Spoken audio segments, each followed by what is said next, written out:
ऐसा बाप नहीं चाहिए। एक बड़े शहर में रतनलाल अपनी बेटी संध्या और छोटी बेटी कुणाल के साथ रहता है। रतनलाल बहुत गरीब है और शराबी किस्म का आदमी है। वो रिक्शा चलाकर अपना जीवन यापन कर रहा है। रतनलाल एक अधेड़ उम्र के आदमी योगेश्वर को कभी कभी अपनी रिक्शा से मार्केट या मंदिर छोड़ता है और कभी कभी बाजार से उसका सामान भी ले आता है। एक दिन रतनलाल योगेश्वर से कहता है, साहब, आपके पास गाड़ी है, फिर भी आप कभी कभी रिक्शा से क्यों जाते हो? इन शहर की गलियों को आराम से देखना मुझे बहुत पसंद है। ठीक है साहब, मैं चलता हूं, कल फिर आऊंगा। अरे रतनलाल, रुको तो। मैंने सुना है कि तुम अपनी बेटी को कुछ पैसों के बदले किसी को दे रहे हो। अभी किसी को बेचे नहीं तो क्या करे साहब। एक छोटा बेटा है, उसको पढ़ाना भी है, उसकी देखभाल भी करनी है, और अगर मैं बेटी को घर में रखूंगा तो उसकी शादी कैसे करूंगा साहब? तुमको कितने पैसे मिल रहे हैं? अब 50,000 साहब। देखो, मैं तुमको पूरे 20 लाख रुपए देता हूं। तुम अपनी बेटी संध्या को मुझे दे दो। हैं? 20 लाख? धन्यवाद साहब, धन्यवाद। मैं कल ही उसे आपके पास छोड़ जाऊंगा साहब। अगले दिन रतनलाल संध्या को हमेशा के लिए योगेश्वर के यहाँ छोड़ आता है और बदले में 20 लाख रुपए लेकर घर आ जाता है। रतनलाल जिंदगी में पहली बार इतने पैसे पाकर बौखला गया। उसने एक अच्छा घर लिया।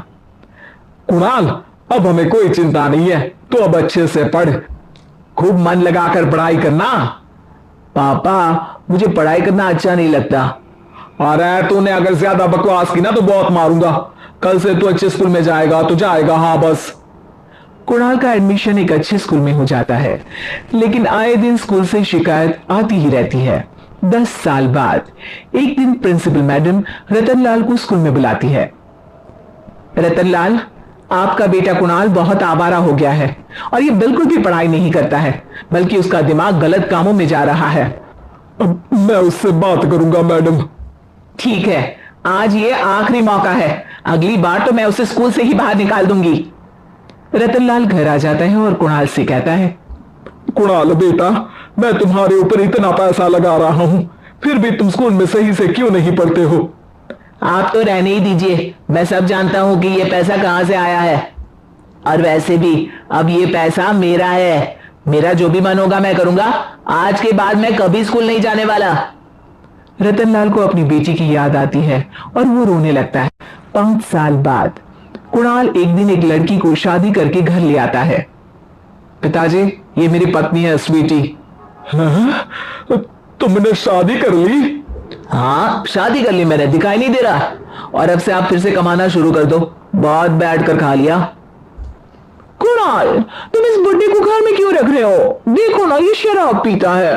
इसे घर से बाहर निकाल फेंको। अरे स्वीटी, ये मेरे पापा है, कैसे बाहर निकाल दूं?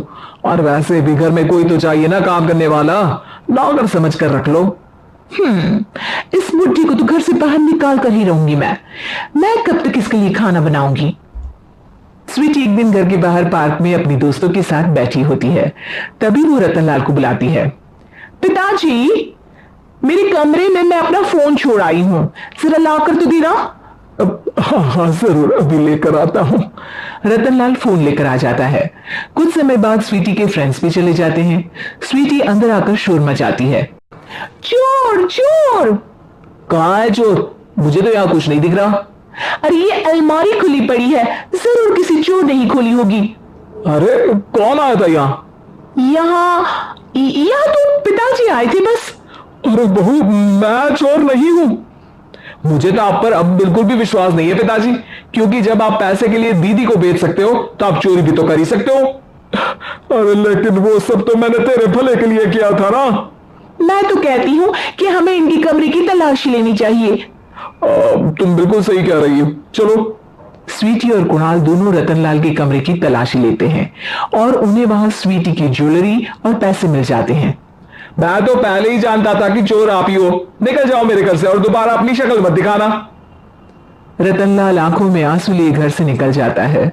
स्वीटी मन ही मन सोचती है, आज तो मेरी प्लानिंग सफल हो गई। जैसा मैं चाहती थी ऐसा ही किया और बड़ी आसानी से उस बुड्ढी को चोरी का इल्जाम लगाकर घर से भगा दिया। रतनलाल की हालत अब ज्यादा खराब हो गई और वो सड़क पर बैठकर भीख मांगकर खाने लगा। एक दिन वहां एक गाड़ी आकर रुकी और सड़क पर बैठे सभी भिखारियों को अपने सेंटर ले गई। एनजीओ की मालिक संध्या एक एक करके सभी को सुविधा मुहैया कराती है। तभी उसकी नजर रतनलाल पर पड़ती है। पिताजी? संध्या तू? पिताजी, आपकी ये हालत कैसे हुई? ये सब मेरे बुरे कर्मों की सजा है जो मुझे मिल रही है। मुझे माफ कर दे बेटी।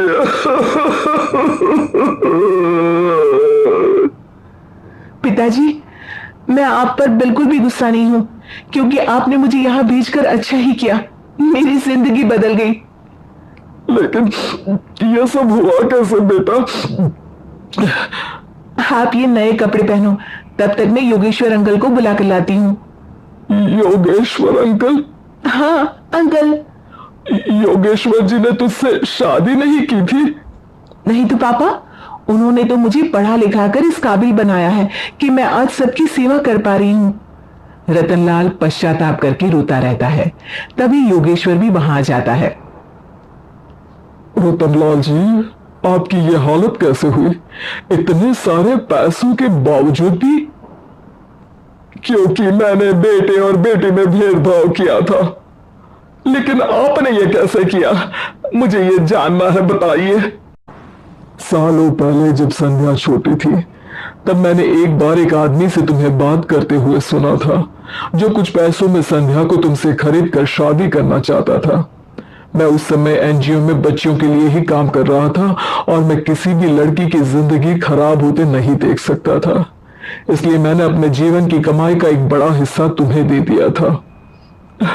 सच में कितना गलत था मैं। मुझे माफ कर दो। अब आप दोनों मेरे साथ घर चलो और आज मैं अपना सच्चा प्रायश्चित करना चाहता हूँ। योगेश्वर और संध्या रतनलाल के साथ घर जाते हैं। स्वीटी दरवाजा खोलती है। चोर भिखारी, तो फिर से आ गया। चल भाग यहां से बुड्ढे। ये घर तुम्हारे बाप का नहीं, मेरा है। बाहर निकलो यहां से। रतनलाल कुणाल और संध्या को घर से बाहर निकाल देता है। योगेश्वर जी, अब ये घर आपका है और अब आप यहां एक और एनजीओ खोल सकते हैं। शायद अब ये सच्चा प्रायश्चित है। संध्या अपने पिता के गले लग जाती है।